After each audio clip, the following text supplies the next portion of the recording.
Welcome to another edition of Kingdom Business. I'm here in Rancho Palos Verdes to meet with my friend Evan Money. Evan has an amazing, remarkable breakthrough story that you have to hear. Although his last name is Money, guess what? He didn't grow up with any. So come inside so that you can hear all the great things that God has done through his life and how he's expanded the kingdom of God in everyday life. This is another edition of Kingdom Business. Let's go. Okay. I'm a conqueror. We gon' do something a little different this time. Let's go. I abide under the shadow of the Almighty. That means all haters and evildoers can't see me. Casting out all the demons in the industry. Spiritual assassin, target X, Y, and Z. See, I'm made from a God who's more than enough. Carries the weight of the world. Yeah, my God is buff. Even when life and reality they get so rough. I'm cut from iron cloth. Man, I'm tough. I'm in the CIA. In Christ I abide. The FBI. A faith-bred individual. I got my credentials. Very influential. That's why I can say I'm a conqueror. I'm a conqueror. I'm a conqueror. I'm a conqueror.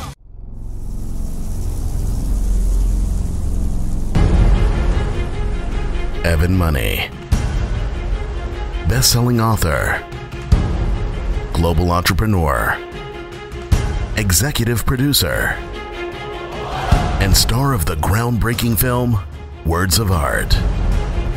Evan has shared insights with the greatest thought leaders and influences of our time.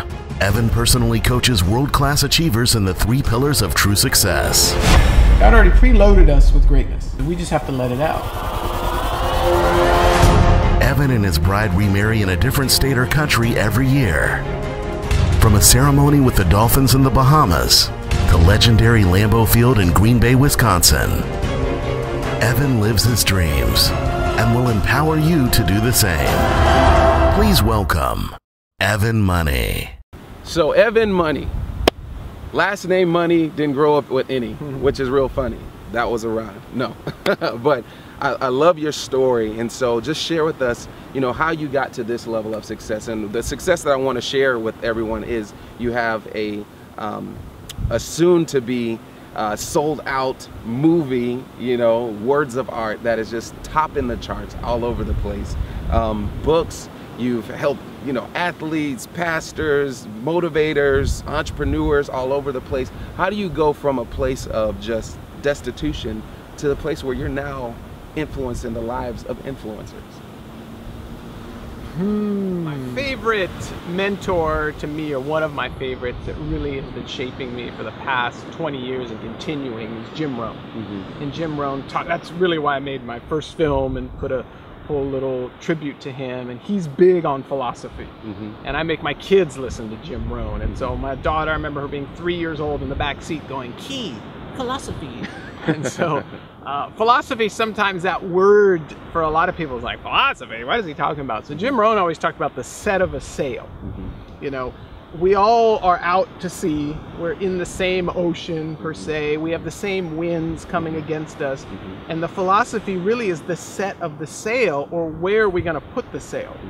Because we all have obstacles. I've never met anyone, oh yeah, I was born and life was perfect and here I am, right? So we're all on this ocean. We have tides and waves and the winds coming different directions. So our philosophy is which way we're going to set the sail. So some people's philosophy is, hey, I'm going to eat junk food and watch TV to numb the pain. And whether they know it or not, that's a philosophy. And if you set your boat on that course, it's going to lead you into a not very fulfilling life, in my opinion. And I look at a majority, I was talking with my son, Daddy, why do all these people do these things? I said, well, Joshua, a majority of these people, you know, really don't know what they're doing, and they're in pain and they're hurting, and so they make very poor decisions. So early on, I started realizing, okay, well, what if we set the sail this way? And for me, my big thing, core belief for your viewers, is that you're never going to set a perfect sail. So too many people are still in the harbor. They're like, they believe they're in the harbor. I don't want to go out because I don't want a mistake, and I got to chart this perfect course, and I can't until this, and this, and this. And I always want, hey, let's set the sail and see where we go. And if we're going somewhere, well, I don't want to go there. Well, let's move the sail and see how that goes and see how this goes. And so, yeah, we made a lot of mistakes. There's a lot of projects that we did that didn't do so well. I have a lot of financial matters. I call them learning lessons. Yes. Some in the six-figure range, multiple six-figure range, and that was a learning lesson. Because if you didn't learn anything, then it's a failure. Yeah. My key philosophy is taking action, setting the sail, and knowing that it's not a permanent set. Yeah. We're constantly resetting and adjusting, and as you go along, when you look back, you're like, wow, we made a lot of progress. Yeah. But if you're not taking any action, or you have the sail permanently set on negative things, again, junk food, television, not reading, you know, just numbing the pain, whatever, drugs, alcohol, shopping, whatever, it's all the same. If your sail's set there, you're in trouble. Yeah. So that's really what my core philosophy is about. So your real, in setting the sail, it's really about your perspective of where you're going, where you're focused on going, where your focus is. Am I correct? Well, yes and no. I mean, some of the times is, hey, I don't want to be there. Yeah. I may not know exactly where I'm going, and it may be, hey, let's get away from those rocks, Yeah, okay? yeah. Let's shift. Let's at least get away from there. A lot of times, my set on the sail depends a lot on some of my dreams at the time. So I had a dream of making a movie. So it's like, hey, let's set the sail in that direction. What do we need to do to go there? Yeah.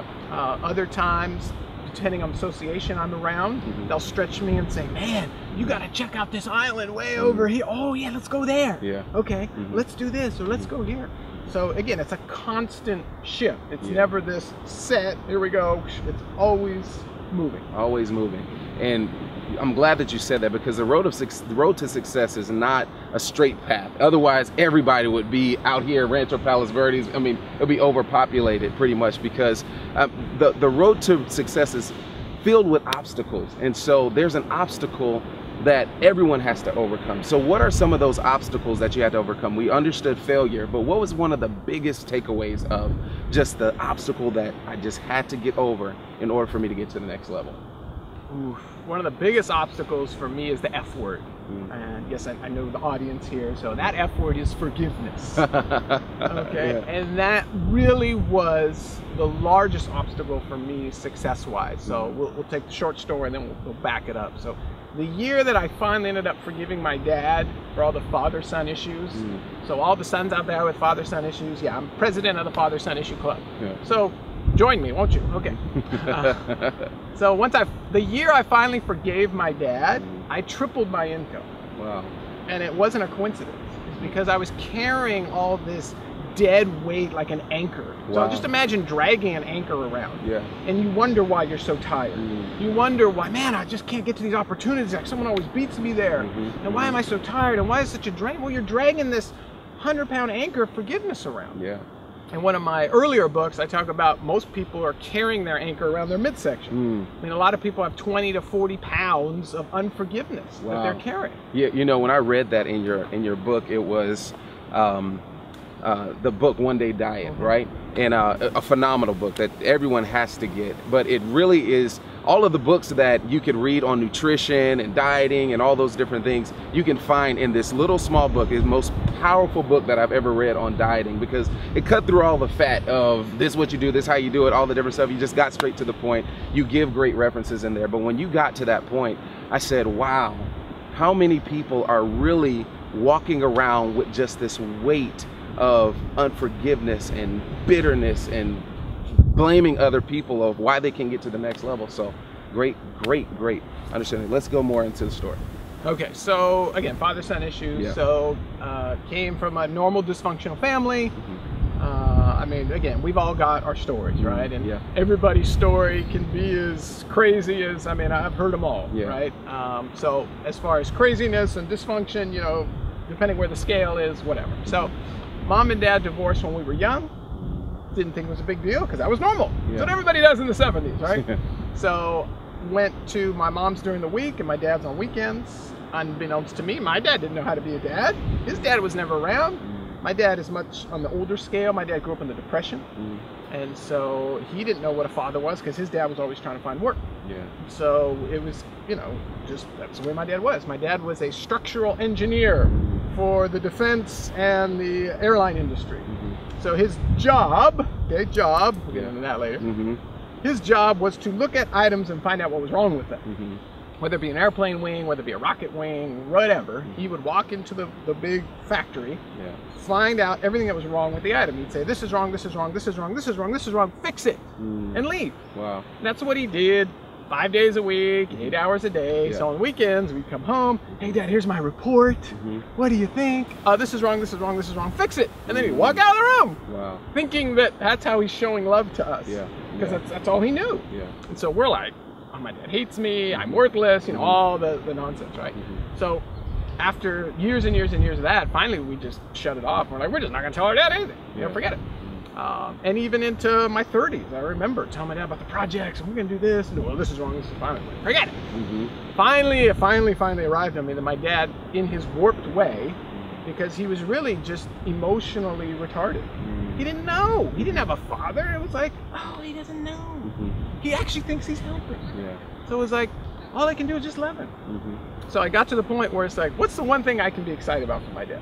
I love my dad because he's my dad. And if it wasn't for him, I wouldn't be here. Yeah, absolutely. I could get excited about that. Had a little bit that. to do with something. I was like, I can get excited about that. So once I got to that point and I realized, hey, this anchor I'm dragging around, I was like, let's cut it.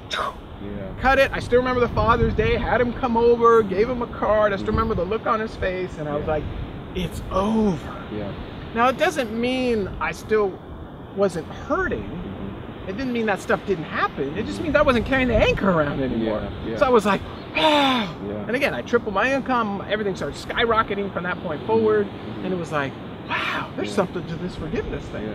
Well, take me deeper into that. When you said, you know, you tripled your income, was it because there was just this emotional weight, or was it a regretful weight? What was the actual weight? I understand we can capsulize forgiveness, but what was the blockage? What was it? I think it's different for everybody. For me, it was like this mental energy that was going to this area, and it's been going there so long. I didn't know I had a headache until the pain stopped. Yeah, absolutely. That's the best way to put it. And all of a sudden it's gone. It's like, oh, it's gone. So again, I use that anchor because now I can run twice as fast to opportunities. I can see opportunities because I'm running faster. It's like, oh, look at this. Oh, look at this. It's like my mind cleared. Again, let's go back to the headache analogy. When you don't have the headache anymore, you're like, oh, you notice things, you smell things, versus, oh, my headache. You know, instead of this, I'm here. And that was really it for me. That's good. And so Christ has an amazing just input into your life. And so talk to me about how your relationship with Christ has really helped you get to the next level. So my relationship with Christ really has been, I look at it as a sculptor chiseling away. So I can't come in front of you and your viewers and go, oh, it's been awesome, you know, Jesus, he makes me stronger, I love it. It's been a challenge. Because I came from a world where, again, because of my background and everything else, and I discovered that I was very proficient in the gray areas of life. I mean, there's good and evil, okay? But the gray area I thrived in, and we could all justify anything we want. I love it. We had a fun. We had some old friends. We got together after 20 years. One's a pastor. We just had a great time. And the pastor and the pastor's wife, godly people, they love it. But they love zombie movies. And so they're justifying, well, you know, in the zombie movies, and just, we can justify anything we want, right? And I'm like, I'm just not into zombie movies. I don't see the connection. Well, there's good and evil. And I'm just like, okay. So yeah, we all justify whatever we want. We can justify this. We can justify this. We can justify this. You know, it doesn't matter. So I was able to justify the gray areas in life, because if I told white lies, I called them, oh, I could make more money on this business deal, or I could slant it. Here, that's a great word. Slant. That's part of the gray word. I could slant it this way, and I could get this and do this and do this. And so I saw my mom, who was ultra high integrity, and in the 80s, in the business world of the 80s, integrity was a bad word. They didn't want to hear the truth. So that's what I grew up in. And so I was like, well, if you lie and you do the Jerry Maguire stuff, you know, for those older viewers out there, right? If you lie, cheat, and steal a little bit, you make a lot more money than if you tell the truth. Because if you tell the truth, you get fired, you get blacklisted, you get all this stuff. So when Christ came into my life, he convicted me of these gray areas. And I was like, really? And so I was always testing those and pushing those, and they still come up where it's like, so my relationship with Christ has, again, looking at the statue, what it was before, you know, this jumbled rock to this sculpture. It's like, wow, that's awesome. Yeah. But I again, I don't appreciate the chink. I thought it was over that. Yeah. You know, I love to do that again. Yeah. And so the more I study Christ, the more I really dive into it, the more convicted I become. And so it's a two-edged sword. So for me, at the end of the day, growth really is happiness. I heard John Maxwell talk about recently about the only guarantee you have to make life better. The only guarantee you have that life will be better is growing, is growing personally. That is the only guarantee.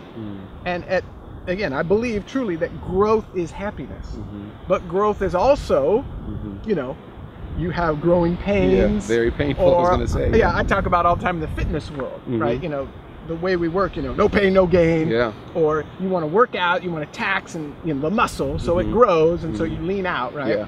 And so you get the benefits, but during, my kids talk about it all the time. I was blessed enough to hire Mark Wahlberg's trainer. He writes my programs. I go to his little boutique gym, and so thank you, Mark, for sharing.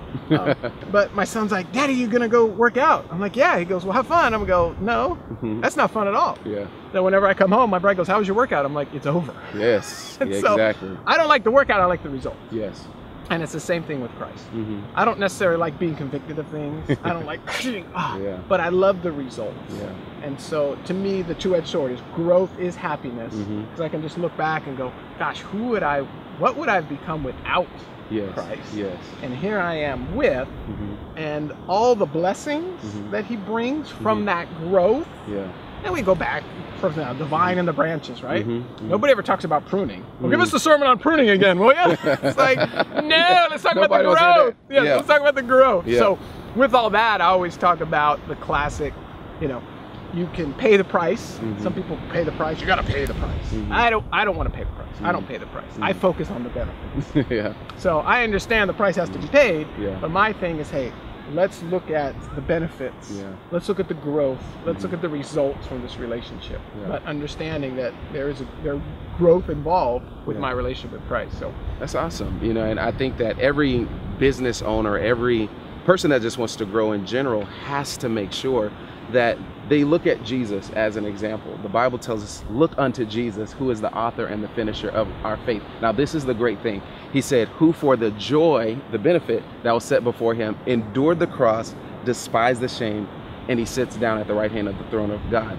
I love that because it lets us know that Jesus had a focus that was beyond his pain, that was beyond his current situation. And I think that all of us have to realize that if we're going to go to where God has called us to be, whether it be in business, in ministry, in your family, in your health, there's going to be some painful things that you're going to have to go through. And those painful things may be something that you weren't even expecting to happen, but it's so very beneficial for you to focus on the joy that's set before you, the results, the benefit, so that you can get to that place of sitting down at the right hand of the throne of God, a place of rest, a place of rulership, a place of reign in life. And so I think that's awesome. Very great. So for me, we talked about earlier, forgiveness. Yeah. That was kind of step one. That was really, once the pain stopped, my eyes opened, I was like, wow. The second thing for me really was understanding, and really, again, it comes back down to action. But it's like, well, what holds us back from taking action? So how did I, you know, do this, and this? Well, I took action, but what prevented me from taking action in the beginning? And one of those things was really a belief in myself. I had a belief about myself that I was this person. Oh, I'm the $30,000 a year guy. And so I made my decisions based on that belief. Well, what would a $30,000 a year guy do? And that's how I lived my life. And then I started hanging around people that started making $300,000, $3 million, you know, $30 million, $300 million. So we were talking off air about my first billionaire mentor. So for me, it was such a painstakingly slow process. And a lot of viewers may be wondering, well, how does a guy making $20,000 a year or 15 or 25,000 a year, how do you hang around with these multimillionaires and billionaires? And so for me, the first step was I didn't. I started reading their books. There you go. There it is. Many billionaires, you can name all the household billionaires you want, you know, Bill Gates, Richard Branson, you know, all these guys, right? Yeah, Warren Buffett. They all write books. Now, they're billionaires. They're not concerned about the $50,000 or the $100,000, you know, book advance. They write the book so you can read it. Yes. And so that was my first association. Hey, I've come on over, watch the game. Nah. Yeah. I started reading books. That's it. And reading more and more, and that was my association. That was all that was available to me. I couldn't call Warren Buffett. I couldn't call these people, but I could read their book. And I remember these certain books at certain times, just reading this book crying because I found myself in that book. Richard Branson was one of those to me. And I was like, wow, Richard started here and going through his pains and his struggles. I'm like, I've been through that too. Yeah. Wow, if he can do it, maybe I could do it. And then I started really investing in myself once I realized that I was worth something more than 20,000, 25, 30,000. Is started going to seminars and listening to the rich guys talk on stage. And they thought a lot different than I did. Yeah. And I was like, in the beginning was like, I gotta know what he's talking about. And I was like, well, maybe there's a reason he's making 300,000 a month and I'm making 3,000 a month. Yeah. So once I got to that pinnacle, I was like, maybe I will listen instead of I don't agree. Yeah. It was like, once I realized, well, I can be broke and not agree, or I can adjust the sail a little bit. Yeah. And so that combined with forgiveness helped me understand to start believing in Evan more.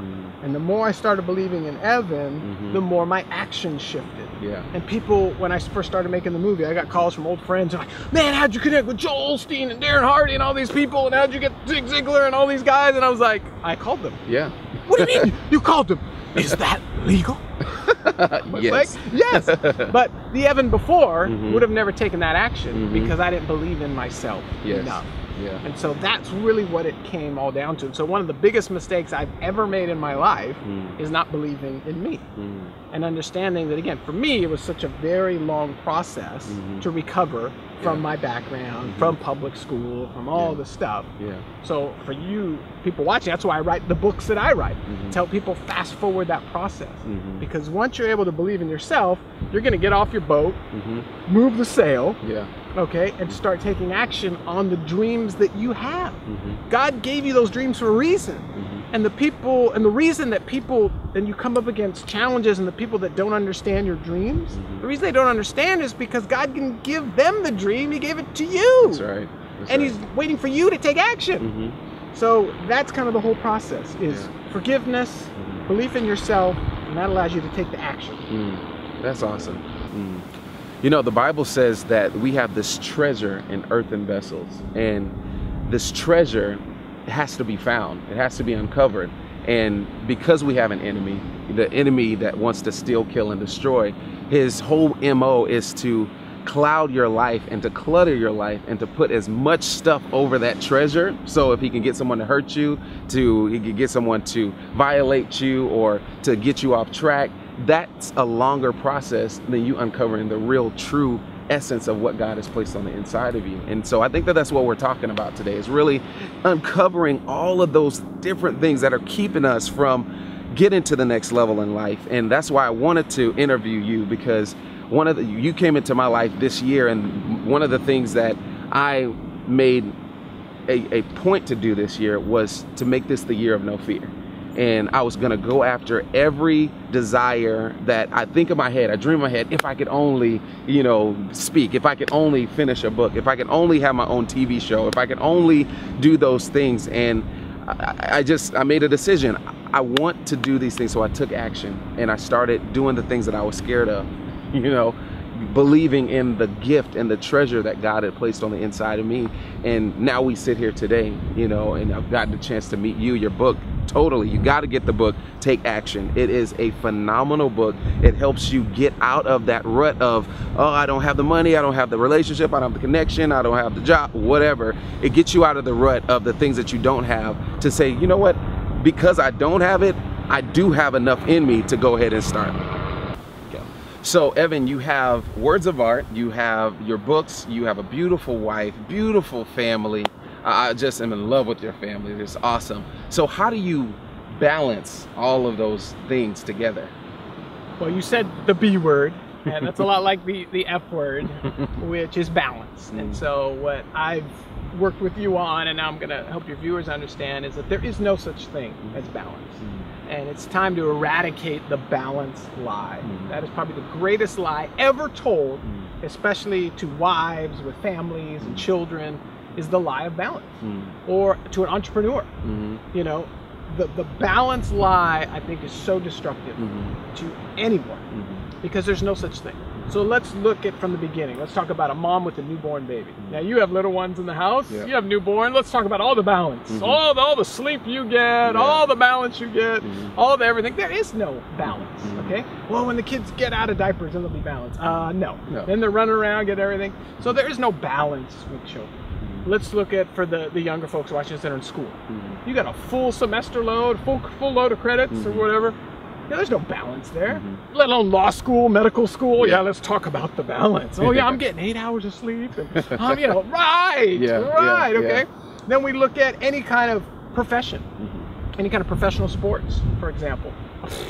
Oh, LeBron wants to take a day off. Hey, get back to work. You know, you're lazy, you're slacker, right? Or the President of the United States. Oh, he has so much balance in the schedule. Okay, athletes, there's no off season, right?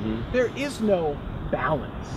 Okay, let's look at just a normal somebody in a 9-to-5 cubicle job, right? They're waking up 7 o'clock, right? They're spending all morning getting ready to get in the car to get to work. Then they're on the freeway getting to work. So all their morning is spent going to work. Then they're at work. Then they're getting home from work. So that's for some a 10, 11 hour day, depending on the commute. And then, oh, I get a little bit of time with my family, then it's off to bed. Well, let's talk about the balance there, right? It's a line, and an entrepreneur, right? Entrepreneurs don't stop at 5, right? There is no balance. There is only harmony. And I say harmony not from an esoteric kind of thing, but more from an orchestra standpoint. We took the kids recently to the Philharmonics for an experience. And I counted all the different instruments and everything. So there was 14 violins. There's only 1 tuba. Okay, there's an imbalance of instruments. There's an imbalance of sounds. Okay, the harp compared to the tuba, to the cymbals, to the strings, the size of the instruments, the sounds, everything is totally unbalanced. And yet, when they're put together to the music, they create harmony, an amazing harmony. And what we get the ability to do is we get to be the ones that write our own song. We get to compose the notes and put the notes here and put the notes here and create our own masterpiece. So my life of harmony is going to look a lot different to some of you watching or to your life.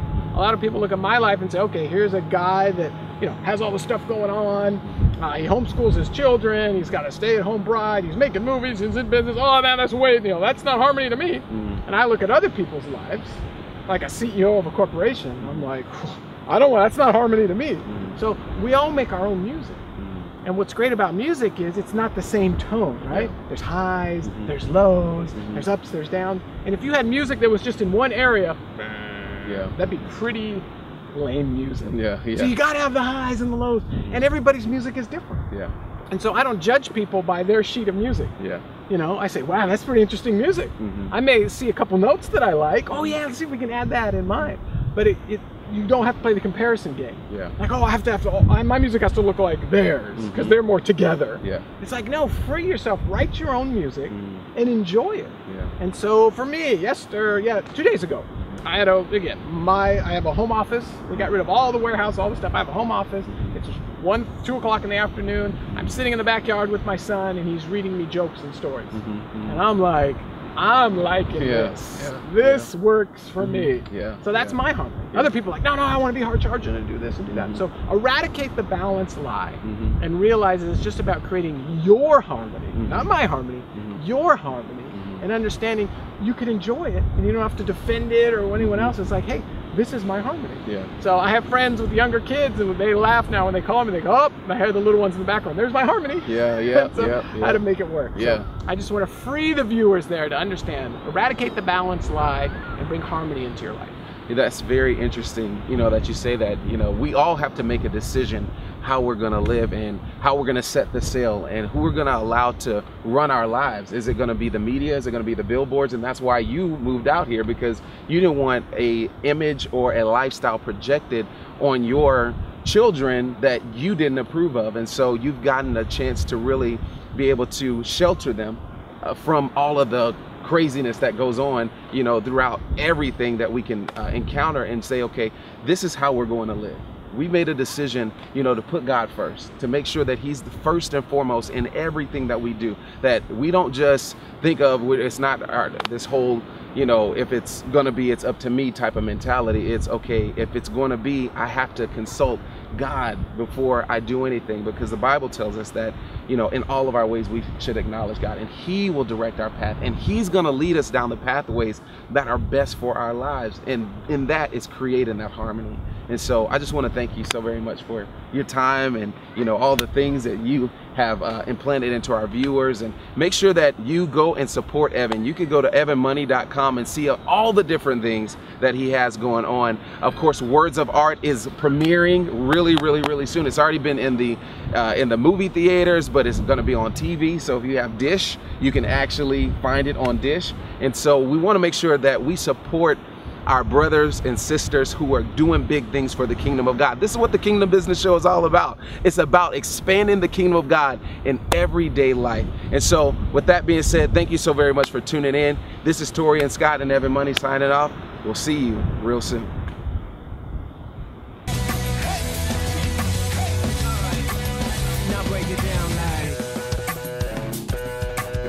All right, go ahead. All right. 1, 2. So I'm here in Rancho Palos Verdes, and I just saw this amazing group of ladies. They were in here praying, and they were just asking God to do whatever they were asking God to do. And so it's awesome. So this is what we're doing. We're just asking random people this. Okay, we're talking about conquering your fears. Would you rather jump out of an airplane, or would you rather scuba dive? Scuba dive. Why? It just seems safer. Really? Yeah. See, there's so many people think that, okay, I'm going to scuba dive. I mean, I don't want to scuba dive because there's going to be sharks down there and all the different stuff. So, okay, cool. So you got that. Okay. What color? What's your favorite color? Blue. Blue. Okay. Popcorn or steak? Steak. Okay. Mercedes-Benz or Camry? Mercedes. That's what I'm talking about. Thank you so very much. Tune in to the Kingdom Business Show live on OCN, www.ocnbroadcasting.com. You can find the Kingdom Business Show there. It's awesome. We're just having fun.